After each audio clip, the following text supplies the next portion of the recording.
மாசி மாத பௌர்ணமியுடன் கூடிய மக நட்சத்திர நாளில் கொண்டாடப்படும் மாசி மகம் பாவம் போக்கும் புண்ணிய நாளாகவும் முன்னோர்கள் ஆசி பெறும் நாளாகவும் கருதப்படுகிறது. இந்நாளில் கடல், நதிகளில் புனித நீராடுதல், தீர்த்தவாரி, குலதெய்வ வழிபாடு மற்றும் தான தர்மங்கள் செய்வது தோஷங்களை நீக்கி குடும்பத்தில் வளம், ஞானம் மற்றும் ஆரோக்கியத்தை அளிக்கும் என நம்பப்படுகிறது.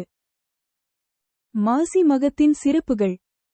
1. புனித நீராடல். தீர்த்தவாரி. மாசி மகத்தன்று அனைத்து புனித நதிகளும் நீர்நிலைகளும் சக்தி வாய்ந்ததாக கருதப்படுவதால் நீராடினால் பாவம் தீரும். 2. வராக அவதாரம். கடலுக்கு அடியில் இருந்த பூமியை பெருமாள் வராக அவதாரம் எடுத்து வெளிக்கொண்டு வந்த நாளாக இது போற்றப்படுகிறது. இதனால் பெருமாள் வழிபாடு சிறப்பு. 3. பார்வதி தேவி அவதாரம். பார்வதி தேவி தட்சனின் மகளாக தாட்சாயணியாக அவதரித்த தினம் இது, எனவே அம்பிகை வழிபாட்டிற்கு ஏற்றது.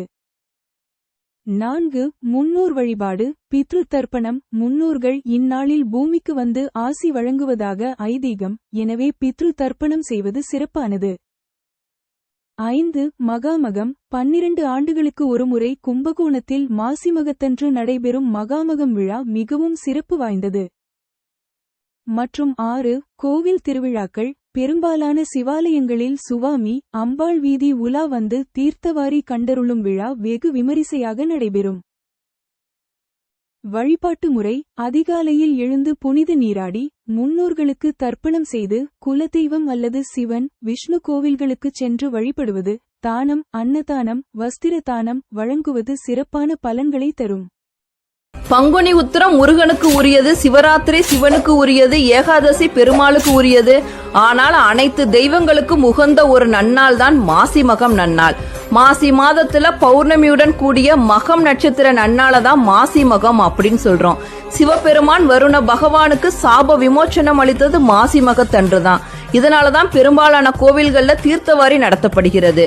பார்வதி தேவி தட்சனின் மகள் தாட்சாயணியாக அவதரித்ததும் மாசி மகத்தன்றுதான். இதனால சக்தி வழிபாட்டிற்கு உரியதும் மாசி மகம். சிவபெருமானுக்கு முருகப்பெருமான் மந்திர உபதேசம் செய்ததும் மாசி மகத்தன்றுதான். இதனால் முருகனை வழிபடுவதற்கும் உரிய நாள் மாசி மகம். பாதாளத்தில் இருந்த பூமியை பெருமாள் வராக அவதாரம் எடுத்து வெளிக்கொண்டு வந்ததும் மாசி மகத்தன்றுதான். இதனால பெருமாளை வழிபடுவதற்கும் உகந்த நாள் மாசி மகம். இப்படி அனைத்து தெய்வங்களையும் வழிபடுவதற்கு உகந்த நாளாக இருப்பது மாசி மகம் நன்னாள்.